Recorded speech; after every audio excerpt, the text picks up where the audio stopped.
that did not go as planned. We got up to Leavenworth, just way too windy. Forecast said it was going to be about 10 degrees warmer than it was.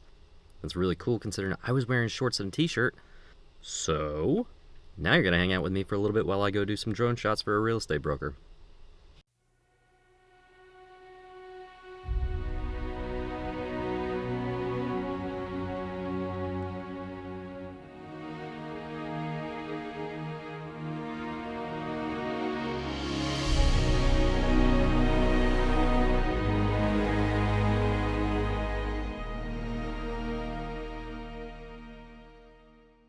Bills for the day, paid.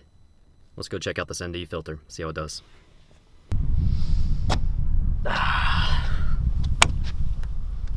Fresh air. This is Kirkland Marina. It's about 5 minutes from my doorstep. Pretty awesome, if I do say so myself. But it's a pretty white, bright day. What I'm here to do today is try out this little guy. Focus. Moment ND16 filter. It's going to stop down my exposure, make this look a little bit better. What I want to do is see how much of a difference this makes compared to the standard filter. It's really just a protector that goes on the Hasselblad sensor for this drone. See what happens. Time to fly.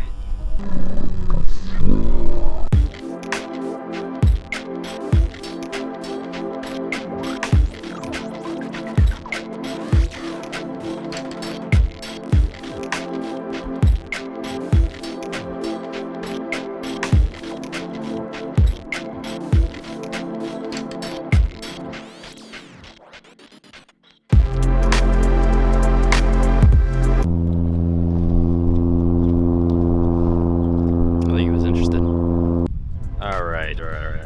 Now, time for the moment filter. Make sure you turn your drone off before you change these filters because it'll otherwise mess up the gimbal. So today's kind of a weird example because it isn't bright sunshine, it's just white skies. So it's kind of creating this same result, but right now I'm shooting back again at 4.5 aperture, but now I'm at 1/160th, so stopped way down.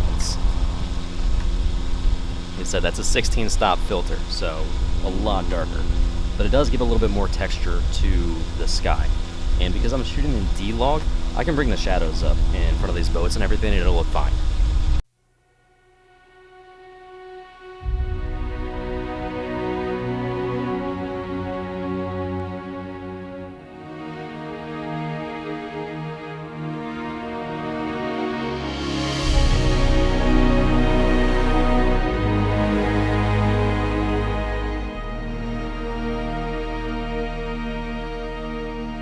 Alright, got some cool shots of that seaplane.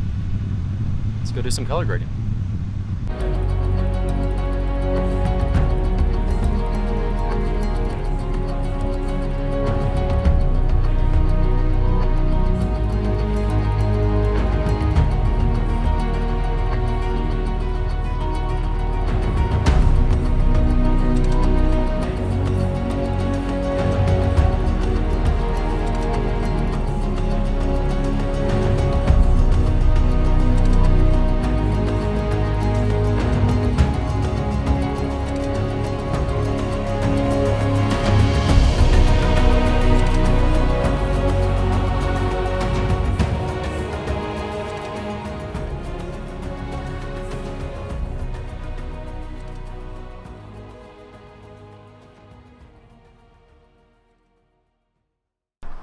Alright.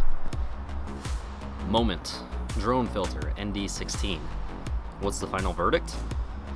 You need one. You really should get one. If you have a drone. If you don't have a drone, don't buy a drone filter.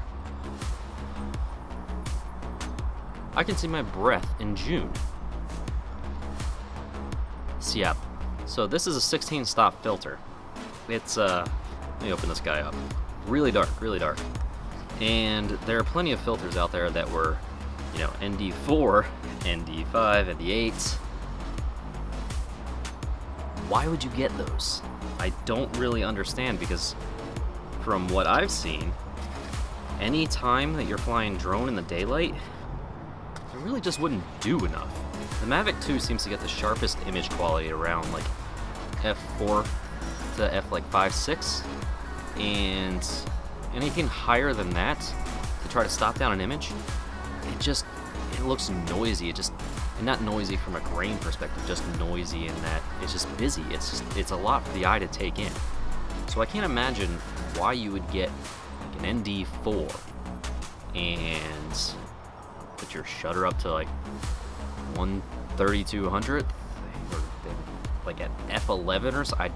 Doesn't make a whole lot of sense to me. I don't know. I mean, if you're doing photography, maybe, but I'm doing drone footage. I like to do cinematic shots.